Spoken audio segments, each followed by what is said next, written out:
You spent hours making your video look perfect. The visuals are solid, but something doesn't feel quite right. Most of the time, it's the sound. Sound design is a key part of any video. Some people even say it's the most important, because how you hear a video changes how you feel the visuals.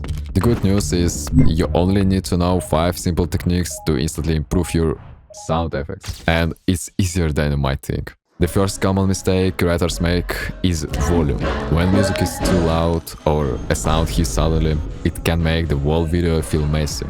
Sound effects shouldn't dominate. Instead, they should draw you into the scene and bring the visuals to life. Sometimes you don't even need music. A good rule of thumb is to keep most sound effects around -12 to -18 decibels. Every video is different, but that's a solid place to start. Volume is just the beginning. Another big mistake is using only one sound effect. Good sound design usually involves layering different sounds together to make something fuller and more interesting. For example, we have this edit, fast cuts, quick transitions, text popping up, and to maintain the energy, you need to make sure each moment has a sound. Every drop and every text appearance should have a sound. That's what keeps the viewer locked in. You can use different swooshes, impact sounds for drops, maybe some quick glitches, and the key is to keep them subtle, slightly behind the music, so they don't overpower it. They should support the visuals without pulling attention away. Now listen to this, before, and now after. If you listen closely to just one sound, something might still falls off. The sounds don't quite connect and can start to feel like noise. That's because many people overlook an important idea in sound design: space. Just throwing some sounds on a timeline isn't enough. Each sound needs its own place in the scene. If you are some real geek, you might think about frequency separation, mono versus stereo, special mixing, and other technical stuff.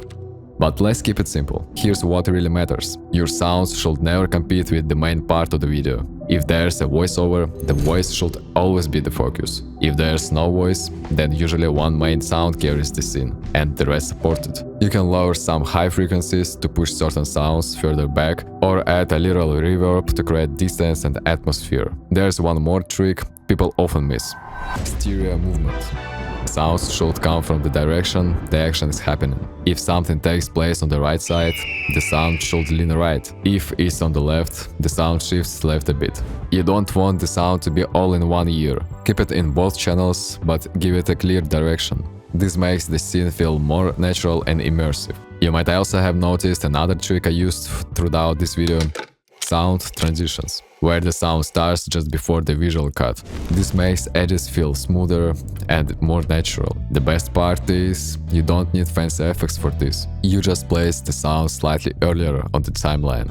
Now that you know how to improve your sound design, there's an important question: where do you get good sound effects? Honestly, about 70% of good sound design comes down to using the right sounds. When I first started, I used sites like Epidemic Sound and SoundSnap. They are great libraries, but over time I switched to something faster. I built a plugin called BitSound that gives you a full sound effects library right inside After Effects and Premiere. You can preview sounds instantly, drop them into your timeline with one click, and even apply ready-made effects like reverb, underwater sounds, stereo movement, and more. I use it in almost every project now, and that's the workflow you're hearing in this video. If you wanna try it, check the description. It really speeds up sound design.